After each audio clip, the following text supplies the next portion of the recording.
سامعین کرام السلام علیکم، امید ہے آپ خیریت سے ہوں گے۔ آج ہم ایک اہم ترین پہلو اس حوالے سے آپ سے بات کرنا چاہیں گے، وہ ہے حقوق العباد۔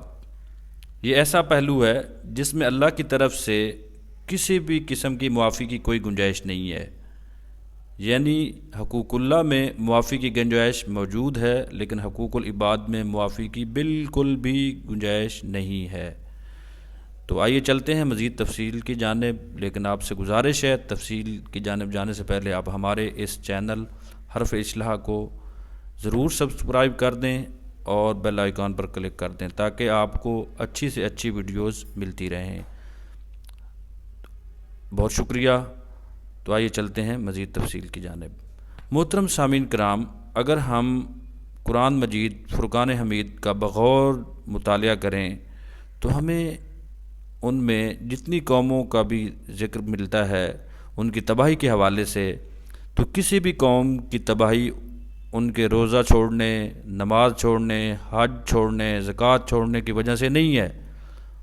ان کے اوپر جو عذاب آئے تھے وہ ان کے کم تولنے، رشوت لینے، انصاف نہ کرنے، کسی کا حق کھا جانے، ملاوٹ کرنے، کسی کو ناحق قتل کرنے جیسے معاملات کی وجہ سے آیا۔ یعنی سادہ سے الفاظ میں کہا جائے تو حقوق العباد میں کمی کی وجہ سے ان پر عذاب نازل ہوئے۔ یہ ایک ایسا نازک ترین پہلو ہے حقوق العباد کہ جس کو ہم آج اس دور میں بالکل پس پردہ ڈال چکے ہیں۔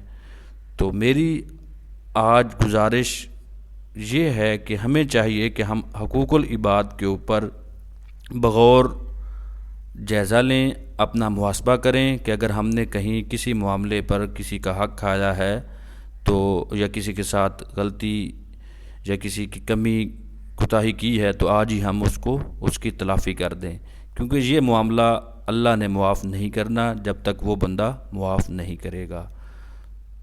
تو ہمیں چاہیے کہ ہم اس پہلو کو اچھے طریقے سے سمجھ لیں تاکہ ہمارا معاملہ معاشرہ جو ہے وہ اصلاح کی طرف چلا جائے۔ اگر ہم حقوق العباد کو اچھے سے اپنا لیتے ہیں، ان کو اچھے سے ادا کر لیتے ہیں۔ شکریہ۔